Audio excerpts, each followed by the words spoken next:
Assalamualaikum warahmatullahi wabarakatuh. Saya Tila Alarani 17 10 11 52 61 03 94. Saya mengikuti sistem kombinasi dengan mata kuliah sistem pakar, di mana saya akan mencoba membahas satu metode, yaitu forward chaining, yang merupakan suatu penalaran yang dimulai dari fakta untuk mendapatkan kesimpulan dari fakta tersebut dengan bagian if dari rules if then. Kemudian saya akan membahasnya melalui soal, di mana saya akan menyelesaikannya sebagai berikut. Baiklah, saya akan mencoba menyelesaikan permasalahan dari forward chaining berikut, di mana diketahui dalam soal ini sistem pakar dengan aturan sebagai berikut, di mana R1-nya yaitu if suku bunga turun dan harga obligasi naik. Kemudian R2 if suku bunga naik dan then-nya yaitu harga obligasi turun.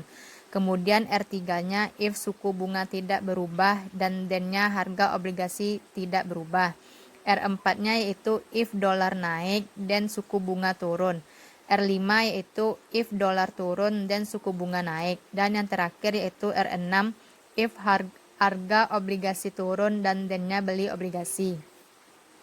Kemudian soalnya, di dalam soal ini diketahui bahwa dolar turun maka seseorang akan membeli obligasi atau tidak dengan menggunakan pencarian metode forward chaining. Baiklah, saya akan menyelesaikannya. Database atau fakta yang terdapat pada soal ini yaitu bahwa dolar turun, maka kita akan mencari di dalam rule ini di mana yang terdapat rule yang keberapa yang terdapat dolar turun. Kemudian saya mendapatkannya pada R5 yaitu dolar turun dan then-nya suku bunga naik.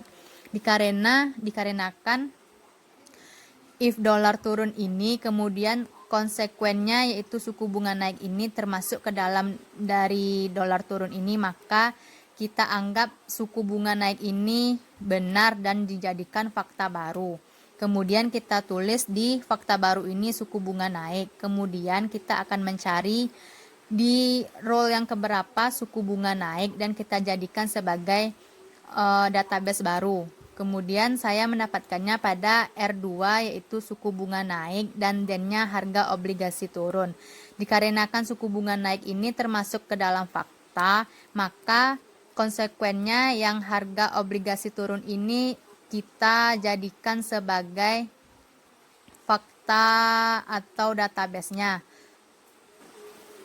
Kemudian kita tulis harga obligasi turun ini sebagai fakta baru. Kemudian kita cari rule yang keberapa terdapat harga obligasi turun ini. Kemudian kita jadikan sebagai database. Saya mendapatkannya pada R6, harga obligasi turun.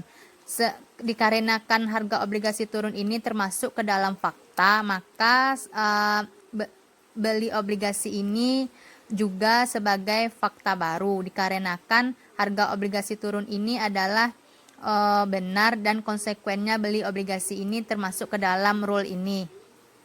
Kemudian saya tulis di beli obligasi. Jadi kesimpulannya adalah seseorang akan membeli obligasi dikarenakan dolar turun. Kemudian saya menulisnya aturan ini. R5 ini dijadikan fakta barunya suku bunga naik, kemudian R2 harga obligasi turun, kemudian R6 beli obligasi. Baiklah, hanya itu pembahasan dari penyelesaian masalah yang saya selesaikan tadi. Kalau ada penyelesaian masalah saya yang kurang berkenan atau salah, saya mohon maaf.